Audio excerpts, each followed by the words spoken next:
Everyone, welcome back to the Pig Trail Show. It is time for our Hog Hoops report with Kevin McPherson, as always. And Kevin, the Razorbacks are hitting the road this week. They're going to play at the Hall of Fame Classic, starting off with a game against Kansas State. Can you tell us a little bit about this classic that they're going to be playing in? It's a four-team, two-day event. It is a tournament format. So you've got two games Monday. The winners of those games will play in the championship game on Tuesday. The losers will play in the consolation game. But, it's been nearly 700 days. You have to go back to Eric Milsman's first season at Arkansas when the Razorbacks ventured outside of Bud Walton Arena in non-conference play to take on a high major opponent before the start of SEC play. So that was Indiana back in December of 2019. The Razorbacks went on the road, won that game in Bloomington. You had your COVID year last year. Arkansas played all of its non-conference games at home against mid-major opponents leading up to SEC play. Of course, they went on the road for the Big 12 SEC Challenge, a game they lost at Oklahoma State. But the point of what makes this so good, I think, for Arkansas and what you want to see year in and year out are these kind of games away from home.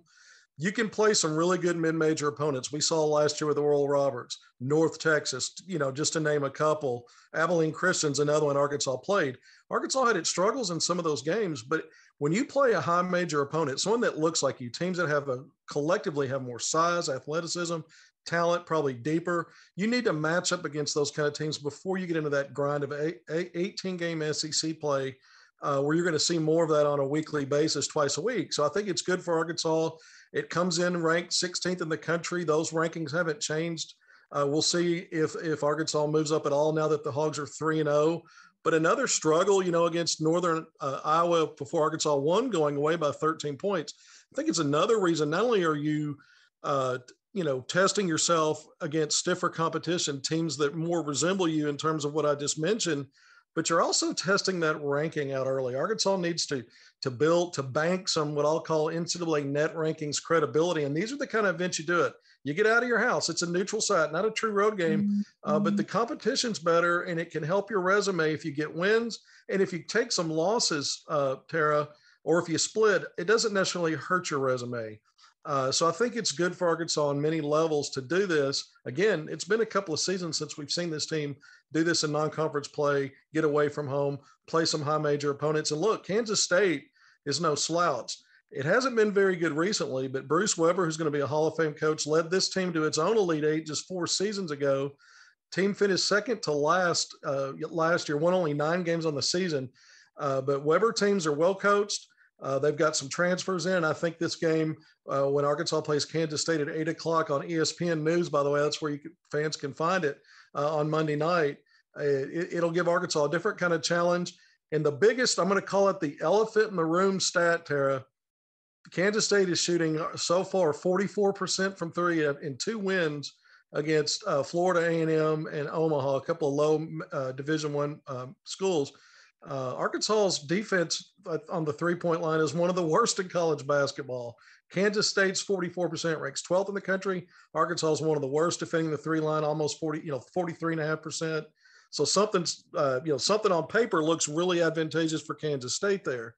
Yeah. Conversely, the Wildcats, they've been struggling with having their own struggles with assist to turnover ratio. Arkansas seems to have fixed that in a big way the last 2 games. Kansas State's averaging 15 turnovers a game against lesser competition. Can Arkansas take advantage of that? The Razorbacks have been really good, by the way, defending inside the arc, limiting their fouls and free throw attempts for other teams. But now, again, they're playing teams when you play high major opponents that have bigger players, more athletic players that look more like what your roster looks like. So can Arkansas maintain that? Or will there be anything inside that 3-point arc for Arkansas that gets exposed? At the end of the day, I think it's good for Arkansas, again, to get away from home and play this level of competition. And we're going to find out more about these Razorbacks in Game 4 in right around 24 hours. Well, let's talk a little bit about some future Hogs. I know that Gus Arsenal was in Central Arkansas watching Joseph Pinion and Nick Smith Jr. So what was he watching and how did those guys do? Well, it was season debuts, and we know all the drama and all the publicity that was surrounding Nick Smith Jr. getting eligible at North Little Rock, and that happened not that long ago. And he made his season debut, the season opener, on Saturday, just yesterday. I got to be there in Maumelle for the Hoopin' for Hoodies event, And look, North Little Rock is loaded. This is a team with a couple of 5 stars and some other really good players, but they played one of the top teams in the state in the host school, Maumelle. But North Little Rock jumped out, had a really big lead, led for around 20 points for most of the game, ended up winning by 12. But Nick Smith Jr. had a double-double, 20 points, 10 assists. He had also had 7 rebounds, 3 steals, and a couple of blocks, and really showed his all-around game. Gus Argenal, like you mentioned, came down to Central Arkansas to watch Nick Smith Jr. We know Nick is ranked by ESPN as the 6th best player in the country, a high-level 5-star. And so he was putting on display some of the things that show his versatility and why there's a case to be made he's the best player in the country. I think he might be the best all-around offensive player in the country. That's debatable, but he showed me glimpses of why I believe that, including a big breakaway dunk he has. The guy plays with an alpha mentality and is fearless, and he plays hard all the time. That's another thing. So even when maybe the efficiency is not always perfect, the effort's always there. So Nick Smith Jr. put on a show and a win. And then Joseph Pinion has played in a couple of games now. I got to see him yesterday at the same event. Morrilton had a comeback win over Sheridan. But Joseph Pinion, the 6'6" wing out of Morrilton, that's also signed with the Razorbacks. ESPN ranks him in the top 100, a 4-star, had a triple-double yesterday, 18 points, 13 rebounds. He also had 11 assists, so a triple-double. And a couple of nights before that, in a win over Sacred Heart, he had 31 points and 14 rebounds. So both Nick Smith Jr. and Joseph Pinion are off to great starts. I know Arkansas's coaching staff is pleased not only signing those guys, but Gus Argenal, I know, is happy with what he saw last night because both players, in front of big crowds at a big event, showed up in a big way. It's just a few months we take for granted. Yes, they've got a senior season of high school to play.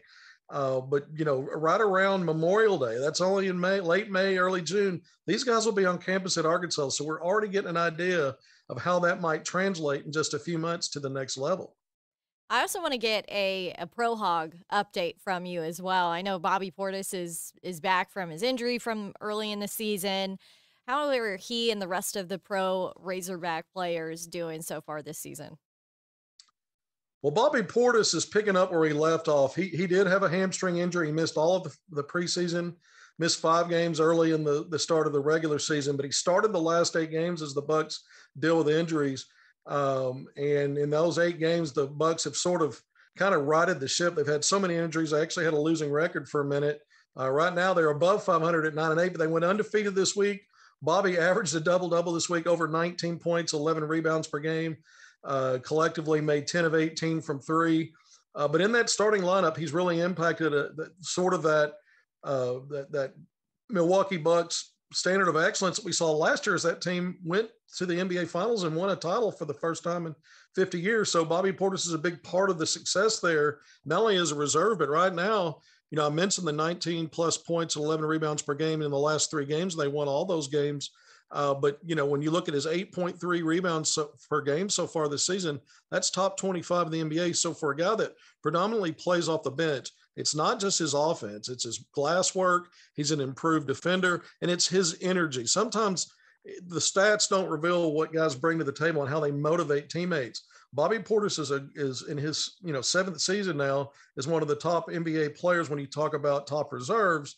But he's also a very good basketball player, whether he's starting or coming off the bench. And, so he's sort of the centerpiece when you look at the Pro Hogs. Daniel Gafford, the 3rd-year pro, is a regular starter now with the Washington Wizards. He's in his first full season with the Wizards. This past week in a game against Charlotte on the road, he had a season-high 20 points, 9 of 12 from the field. He had a season-high 9 rebounds. And here's a guy, when you look at his player efficiency ratings, have been top 20, top 30 in the NBA so far this season. He's got that starting role, and the Wizards are kind of surprising the NBA. They've held the top record in the Eastern Conference at times already, and they're 11. I think they're 11-5 right now. So Dan Gafford's playing a big part in that success. And then when we look at some even younger Hogs, when we look at Isaiah Joe, he missed 5 games because of COVID safety protocols. He's returned and playing the last 3 games. In a combined 32 minutes, he scored 11 points, had a career high 8 rebounds in 1 game. And just last night hit a big 3 to get to a 2-possession game on the road in the closing couple of minutes against the Portland Trailblazers, a team that's really hot. And then I look at Moses Moody, the rookie that was, a big part of Arkansas's Elite 8 run last season. He was obviously went in the lottery to Golden State, a team with a talent-rich backcourt, but Moody got off the bench and had a meaningful role, scoring 4 points, had a couple of rebounds, and a 3-point road win over Detroit in midweek. So, or maybe that was Friday, but either way, if you look around the NBA, the Pro Hogs are putting their stamp on the league, and it helps. It helps marketing. Eric Musselman's a master at marketing social media, and believe me, they do outreach for these Pro Hogs. But when the Pro Hogs are performing, it only helps Arkansas's brand when you go back to the college part of it and recruiting. All right, Kevin, I think that's all the time we have for our Hog Hoops report today. Thanks so much for your time. Good to be with you, Tara. Thank you.